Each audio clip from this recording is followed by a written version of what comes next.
Hello everyone, welcome back to my channel The Storyteller. I am Mohor and today I will be sharing a short fantasy fiction story, The Smallest Dragon Boy, by the talented author Anne McCaffrey, a very important figure in the world of science fiction stories, best known for her work Dragon Riders of Pern. This story, set in the imaginary world of Pern, follows Kivan, a hopeful dragon rider who is always looked down to because of his young age and less strength. Will he be able to impress a dragon and become a dragon rider? Stick around to know more. If you enjoyed, do like, share, and subscribe to the channel.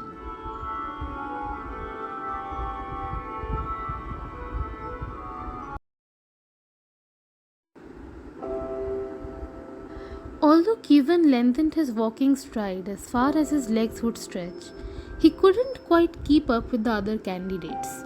He knew he would be teased again.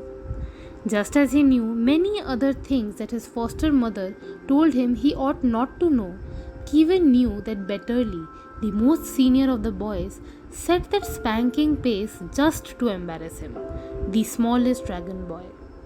Kevin would arrive tail fork end of the group, breathless, chest heaving, and maybe get a stem look from the instructing wing second. Dragon riders, even if they were still only hopeful candidates for the glowing eggs which were hardening on the hot sands of the hatching ground cavern, were expected to be punctual and prepared. Sloth was not tolerated by the Were leader of Bend and Wear. A good record was especially important now.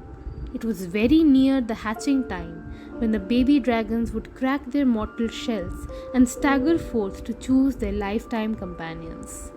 The very thought of the glorious moment made Kevan's breath catch in his throat. To be chosen, to be a dragon rider, to sit astride the neck of a winged beast with jeweled eyes, to be his friend, in telepathic communion with him for life, to be his companion in good times and fighting the extremes, to fly effortlessly over the lands of Pern, or thrillingly between to anywhere in the world. Flying between was done on the dragon back or not at all, and it was very dangerous.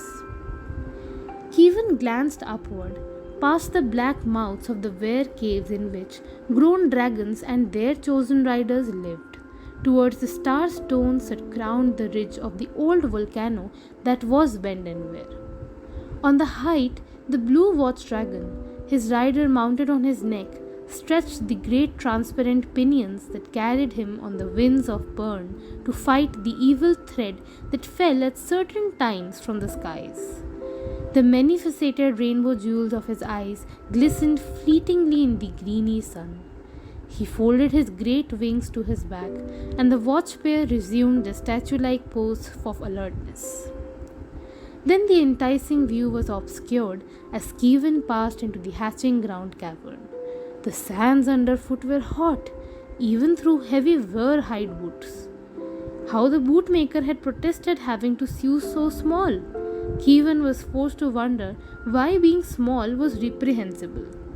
People were always calling him babe and shooing him away for being too small or too young for this or that.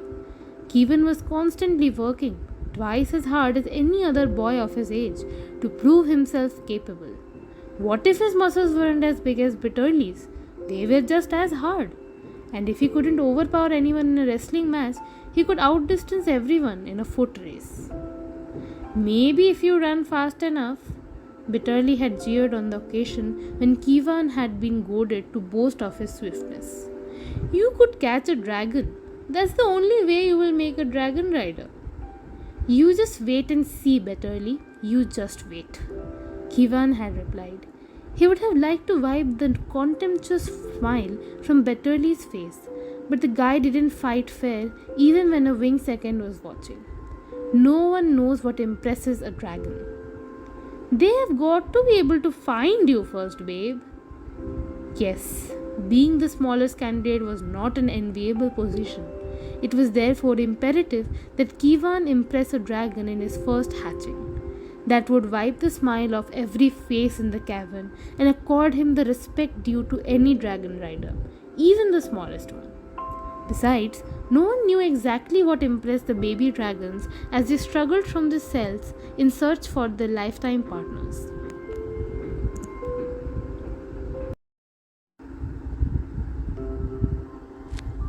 I like to believe that dragons see into a man's heart. Kievan's foster mother Mende told him, if they find goodness, honesty, a flexible mind, patience, courage, and you have got that in quantity, dear Kievan, that's what dragons look for. I have seen many a well grown lad left standing on the sands on the hatching day in favor of someone not so strong or tall or handsome. And if my memory serves me correct, which it usually did, Mende knew every word of every Harper's tale worth telling. Although Kievan did not interrupt her to say so, I don't believe that Flower, our very leader, was all that tall when Bronze Nementh chose him, and Nementh was the only bronze dragon of that hatching. Dreams of impressing a bronze were beyond Kievan's boldest reflections, although that goal dominated the thoughts of every other hopeful candidate. Green dragons were small and fast and more numerous. There was more prestige to impressing a blue or a brown than a green. Being practical, Kievan seldom dreamed as high as a big fighting brown, like Kanth, Fëanor's fine fellow, the biggest brown on all of Pern. But to fly a bronze? Bronzes were almost as big as the queen, and only they took the air when a queen flew at mating time. A bronze rider could aspire to become a Were leader. Well, Kievan would console himself. Brown riders could aspire to become wing seconds, and that wasn't bad. He would even settle for a green dragon. They were small, but so was he. No matter. He simply had to impress a dragon in his first time in the hatching ground. Then no one in the Were would taunt him anymore for being so small.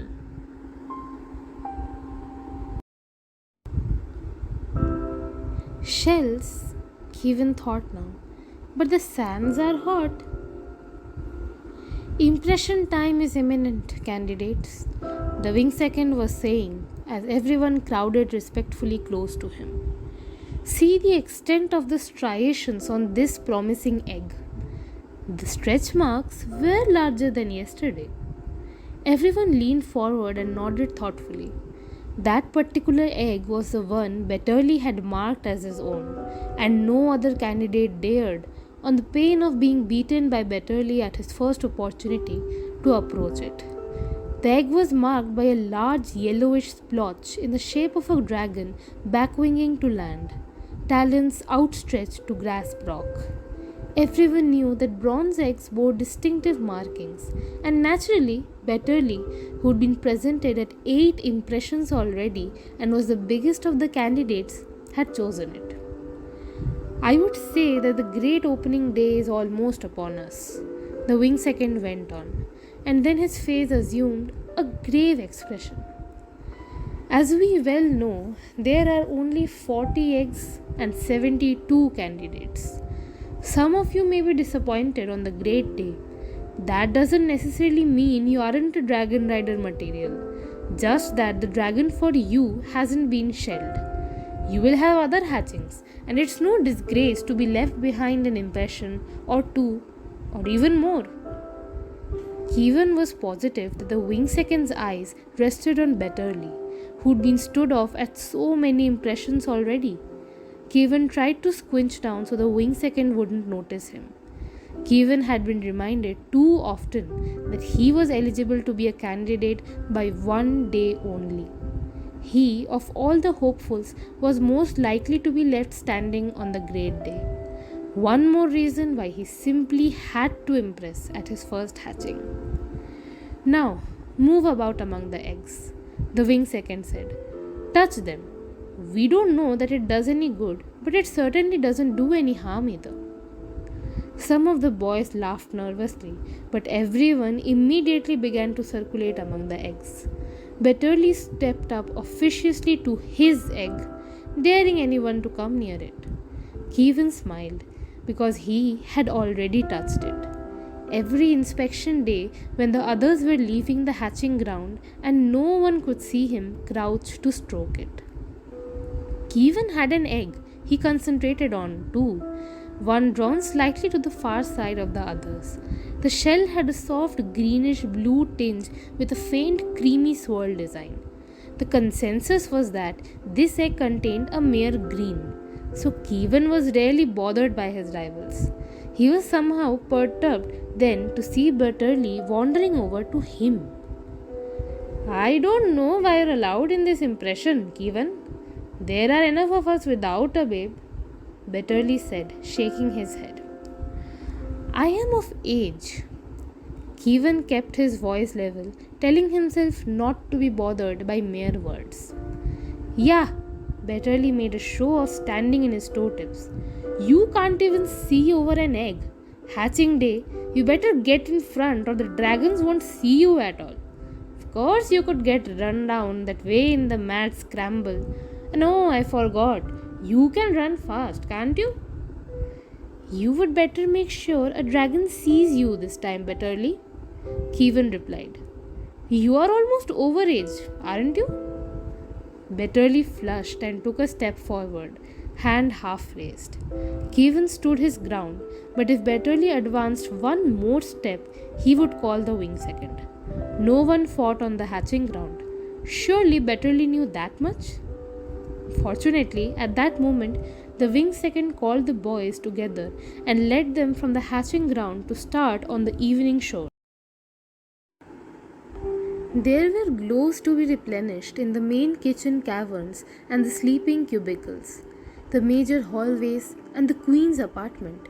Firestone sacks had to be filled against thread attack, and the black rock brought to the kitchen hearths.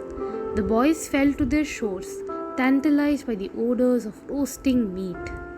The population of the Ware began to assemble for the evening meal, and the dragon riders came in from the feeding ground on their sweep checks.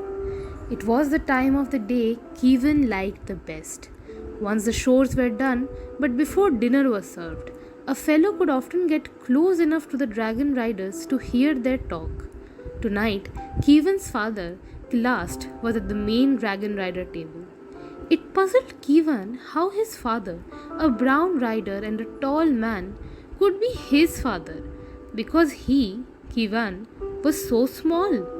It obviously puzzled Klast too, when he deigned to notice his small son. In a few more turns, you will be as tall as I am, or even taller. Klast was pouring Benden wine all around the table. The dragon riders were relaxing. There would be no thread attacks for 3 more days, and they would be in the mood to tell tall tales, better than Harper yarns, about the impossible maneuvers they would done a dragon back.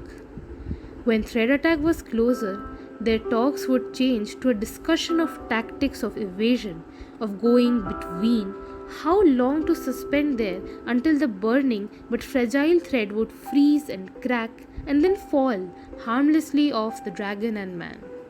They would dispute the exact moment to feed firestone to the dragon so he would have the best flame ready to sear thread mid-air and render it harmless to the ground, and the man below.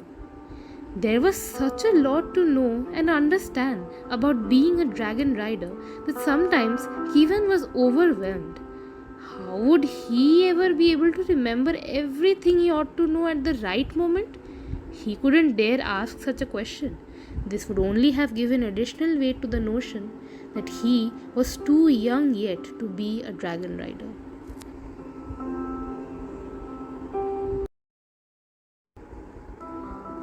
Having older candidates makes good sense, Lavelle was saying as Kevin settled down near the table.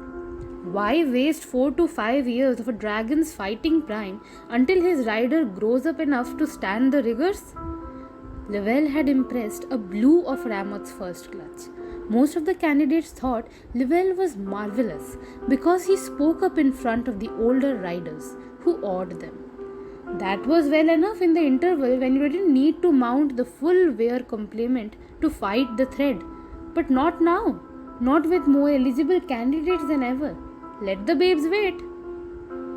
Any boy who is over 12 turns has the right to stand in the hatching ground. Klast replied, a slight smile on his face. He never argued or got angry. Kivan wished he were more like his father. And oh, how he wished he were a brown rider. Only a dragon. Each particular dragon knows what he wants in a rider. We certainly can't tell. Time and again, the theorists, Klast's smile deepened as his eyes swept those at the table, are surprised by the dragon's choices. They never seem to make mistakes, however. Now, Klast, just look at the roster this impression. 72 boys and only 40 eggs. Drop off the 12 youngest and there's still a good field for the hatchlings to choose from. Shells. There are a couple of werelings unable to see over a were egg, much less a dragon. And years before they can ride thread. True enough, but the were is scarcely under the fighting strength, and if the youngest impress, they will be old enough to fight when the oldest of our current dragons go between from senility. Half the were-bred lads have already been through several impressions. One of the bronze riders said then, I would say drop some of them this time. Give the untried a chance. There's nothing wrong in presenting a clutch with as wide a choice as possible, said the were leader, who had joined the table with Lessa, the were woman. Has there ever been a case, she said, smiling in her odd way at the riders, where a hatchling did not choose? Her suggestion was almost heretical and drew astonished gasps from everyone, including the boys. Flower laughed. You say the most outrageous things, Lessa. Well, has there ever been a case where a dragon did not choose? Can't say as I recall one, Klast replied. Then we continue in this tradition, Lessa said firmly, as if that ended the matter. But it did not. The argument ranged from one table to the other all through dinner, with some favoring a weeding out of the candidates to the most likely, lopping off those who were very young or who had had multiple opportunities to impress. All the candidates were in a swivet, though such a departure from tradition would be to the advantage of many. As the evening progressed, more riders were favoring eliminating the youngest and those who had passed 4 or more impressions unchosen. Kivan felt he could bear such a dictum only if Betterly were also eliminated. But this seemed less likely than that Kivan would be turfed out, since the ware's need was for fighting dragons and riders.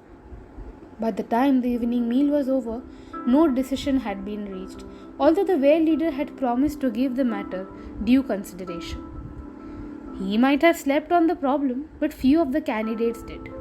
Tempers were uncertain in the sleeping caverns next morning as the boys were rooted out of their beds to carry water and black rock and covered the glows. Twice Mende had to call Kivan to order for clumsiness. Whatever is the matter with you, boy? She demanded in exasperation when he tipped black rock short of the bin and suited up the hearth. They're going to keep me from this impression.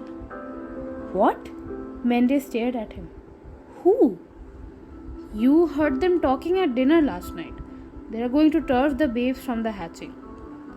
Mende regarded him a moment, longer before touching his arm gently. There's lots of talk around the supper table, Kivan, and it cools down as soon as the supper does. I have heard the same nonsense before every hatching, but nothing has ever changed. There's always a first time, Kivan answered, copying one of her own phrases. That will be enough of that, Kivan. Finish your job. If the clutch does hatch today, we will need the full rock bins for the feast, and you won't be around to do the filling. All my fosterlings make dragon riders. The first time, Kivan was bold enough to ask as he scooted off with the rock barrel.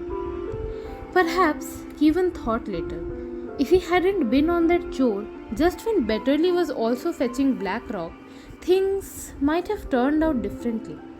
But he had dutifully trundled the barrow to the outdoor bunker for another load just as Betterly arrived on a similar errand. Heard the news, babe? Betterly asked. He was grinning from ear to ear, and he put an unnecessary emphasis on the final insulting word. The eggs are cracking? Kevin all but dropped the loaded shovel. Several anxieties flicked through his mind then. He was black with rock dust. Would he have the time to wash before donning the white tunic of candidacy? And if the eggs were hatching, why hadn't the candidates been recalled by the wing second? Nah, guess again. Betterly was much too pleased with himself. With a sinking heart, Kevin knew what the news must be, and he could only stare with intense desolation at the older boy. Come on, guess, babe. I have no time for guessing games, Kevin managed to say with indifference. He began to shovel black rock into the barrow as fast as he could. I said guess. Betterly grabbed the shovel. And I said I have no time for guessing games. Betterly wrenched the shovel from Kevin's hand. Guess! I will have that shovel back, Betterly. Kevin straightened up, but he didn't come to Betterly's bulky shoulder. From somewhere, other boys appeared, some with barrows, some mysteriously alerted to the prospect of a confrontation among their numbers.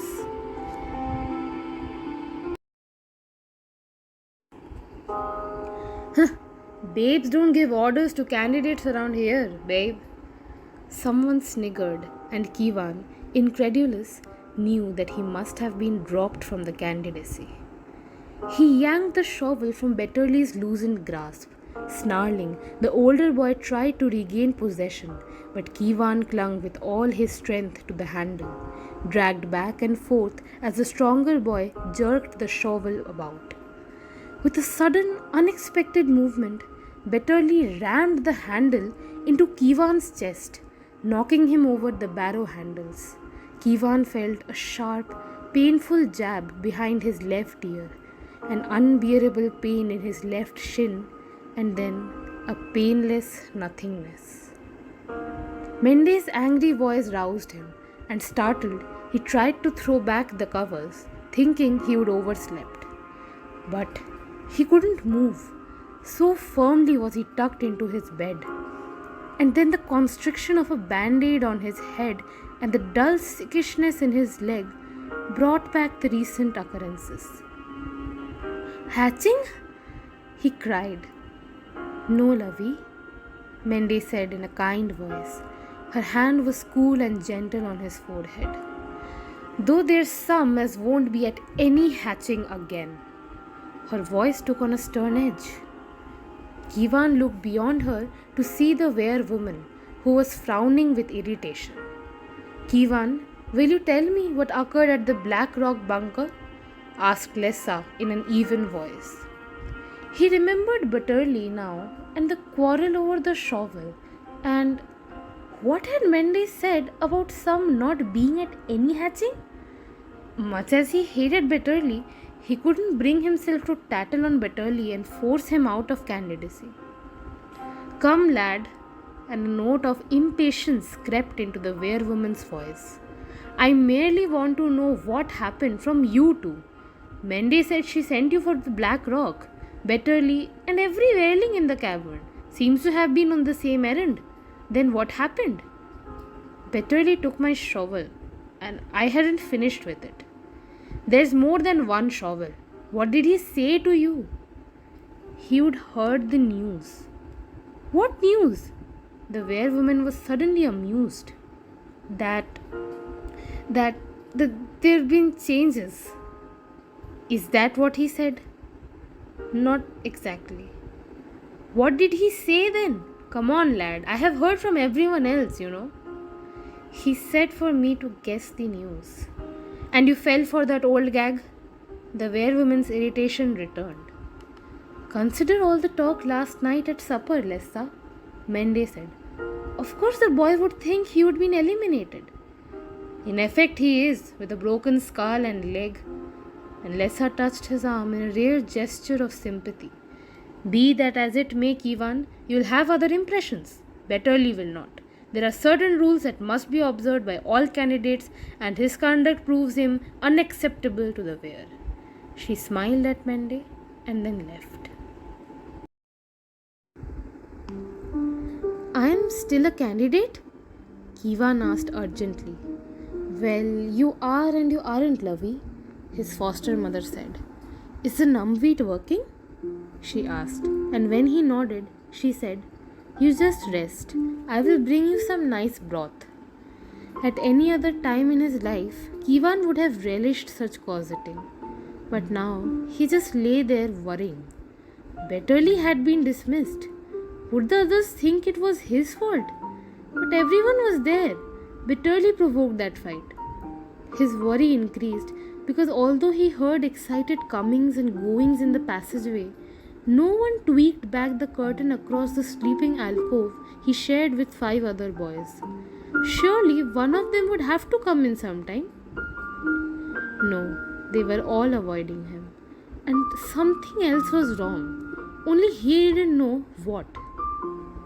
Mende returned with broth and beechberry bread. Why doesn't anyone come see me, Mende? I haven't done anything wrong, have I? I didn't ask to have Bitterly turfed out. Mende soothed him, saying everyone was busy with the noontime chores and no one was angry with him. They were giving him a chance to rest in quiet. The numbweed made him drowsy, and her words were fair enough. He permitted his fears to dissipate. Until he heard a hum. Actually, he felt it first, in the broken shin bone and his sore head. The hum began to grow. 2 things registered suddenly in Kivan's groggy mind.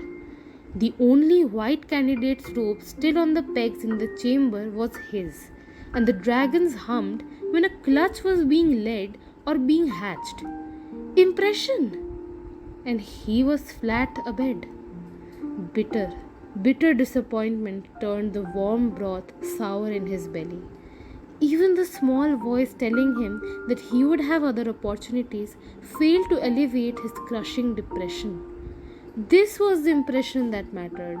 This was his chance to show everyone, from Mende to Glast to Lowell and even the Were leader, that he, Kivan, was worthy of being a dragon rider. He twisted in bed, fighting against the tears that threatened to choke him. Dragon men don't cry. Dragon men learn to live with the pain. Pain? The leg didn't actually pain him as he rolled about on his bedding. His head felt sort of stiff from the tightness of the bandage. He sat up, an effort in itself since the numbweed made exertion difficult. He touched the splintered leg. The knee was unhampered. He had no feeling in his bone, really. He swung himself carefully to the side of his bed and stood slowly. The room wanted to swim about him. He closed his eyes, which made the dizziness worse, and he had to clutch the wall. Gingerly, he took a step. The broken leg dragged. It hurt in spite of the numbweed. But what was pain to a dragon man?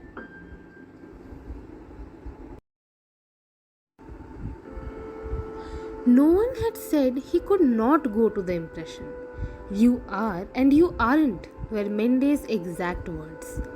Clinging to the wall, he jerked off his bedshirt. Stretching his arm to the utmost, he jerked his white candidate's tunic from the peg. Jamming first one arm and then the other into the holes, he pulled it over his head. Too bad about the belt. He couldn't wait. He hobbled to the door, hung on to the curtain to steady himself. The weight on his leg was unwieldy. He wouldn't get very far without something to lean on. Down by the bathing pool was one of the long crook-necked poles used to retrieve the cloths from the hot washing troughs. But it was down there, and he was on the level above. And there was no one nearby to come to his aid. Everyone would be in the hatching ground right now, eagerly waiting for the first egg to crack. The humming increased in volume and tempo, an urgency to which Kivan responded, knowing that his time was all too limited if he was to join the ranks of the hopeful boys standing around the cracking eggs. But if he hurried down the ramp, he would fall flat on his face. He could, of course, go flat on his rear end, the way crawling children did. He sat down, sending a jarring stab of pain through his leg and up to the wound on the back of his head. Gritting his teeth and blinking away the tears, Kivan scrabbled down the ramp. He had to wait a moment at the bottom to catch his breath. He got to one knee, the injured leg straight out in front of him. Somehow, he managed to push himself erect, though the room seemed about to tip over his ears. It wasn't far to the crooked stick, but it seemed an age before he had it in his hand. Then the humming stopped.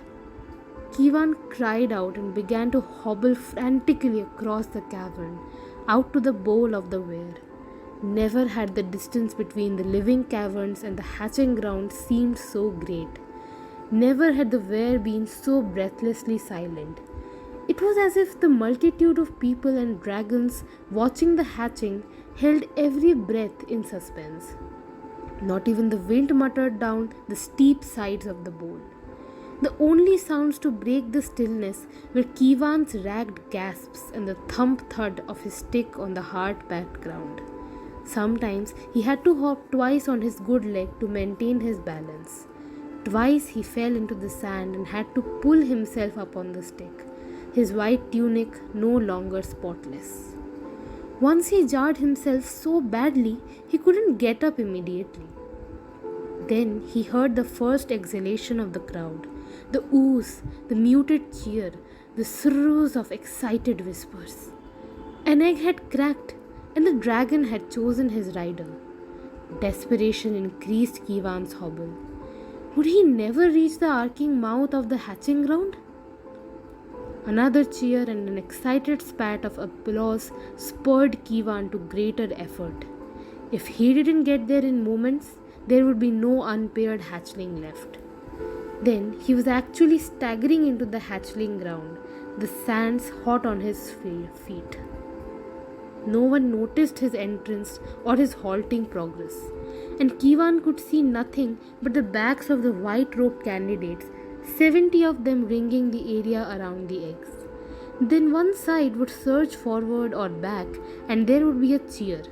Another dragon had been impressed. Suddenly, a large gap appeared in the white human wall, and Kivan had his first sight of the eggs. There didn't seem to be any left uncracked, and he could see the lucky boy standing beside the wobble-legged dragons. He could hear the unmistakable plaintive crooning of the hatchlings and their squawks of protest as they would fall awkwardly in the sand. Suddenly, he wished that he hadn't left his bed, that he would stayed away from the hatching ground. Now everyone would see his ignominious failure. So he scrambled as desperately to reach the shadowy walls of the hatching ground as he had struggled to cross the bowl. He must not be seen. He didn't notice, therefore, that the shifting group of boys remaining had begun to drift in his direction. The hard pace he had set himself and his cruel disappointment took their double toll of Kivan. He tripped and collapsed, sobbing to the warm sands. He didn't see the consternation in the watching weir folk above the hatching ground, nor did he hear the excited whispers of speculation. He didn't know that the weir leader and weir women had dropped to the arena and were making their way towards the knot of boys slowly moving into the direction of the entrance. Never seen anything like it, the weir leader was saying. Only 39 riders chosen, and the bronze trying to leave the hatching ground without making impression. A case in point of what I said last night, the weir woman replied, where a hatchling makes no choice because the right boy isn't there. There's only Betterly in the class young one missing, and there's a full wing of likely boys to choose from. None acceptable, apparently. Where is the creature going? He's not heading for the entrance after all. Oh, what have we there? In the shadows? Kivan heard with dismay the sound of voices nearing him. He tried to burrow into the sand. The mere thought of how he would be teased and taunted now was unbearable. Don't worry. Please don't worry. The thought was urgent, but not his own. Someone kicked sand over Kivan and butted roughly against him. Go away! Leave me alone! He cried. Why? Was the injured sounding question inserted into his mind. There was no voice, no tone, but the question was there, perfectly clear in his head. Incredulous, Kivan lifted his head and stared into the glowing jeweled eyes of a small bronze dragon. His wings were wet, the tips drooping in the sand, and he sagged in the middle of his unsteady legs, although he was making a great effort to keep erect. Kivan dragged himself to his knees, oblivious of the pain in his leg. He wasn't even aware that he was ringed by the boys passed over, while 31 pairs of resentful eyes watched him impress the dragon. The weremen looked on, amused and surprised at the draconic choice, which could not be forced, could not be questioned, could not be changed. Why? Asked the dragon again. Don't you like me? His eyes whirled with anxiety, and his tone was so piteous that Kivan staggered forward and threw his arms around the dragon's neck, stroking his eye ridges, patting the damp, soft hide, opening the fragile-looking wings to dry them, and wordlessly assuring the hatchling over and over again that he was the most perfect, most beautiful, most beloved dragon in the Were, in all the Weres of Pern. What's his name, Kwan? Asked Lessa, smiling warmly at the new dragon rider. Kwan stared at her for a long time. Lessa would know as soon as he did. Lessa was the only person who could receive from all dragons, not only her own Ramoth. Then he gave her a radiant smile, recognizing the traditional shortening of his name that raised him forever to the rank of a dragon rider. My name is Het, the dragon thought mildly, then hiccuped in sudden urgency. I am hungry. Dragons are born hungry, said Lessa, laughing. Flower, give the boy a hand. He can barely manage his own legs, much less a dragon's. Kwan remembered his stick and drew himself up. We will be just fine. Thank you. You may be the smallest dragon rider ever, young Kwan, Flower said, but you are one of the bravest. And Het agreed. Pride and joy so leaped in both chests that Kwan wondered if his heart would burst right out of his body. He looped an arm around Het's neck, and the pair, the smallest dragon boy and the hatchling who wouldn't choose anybody else, walked out of the hatching ground, together and forever.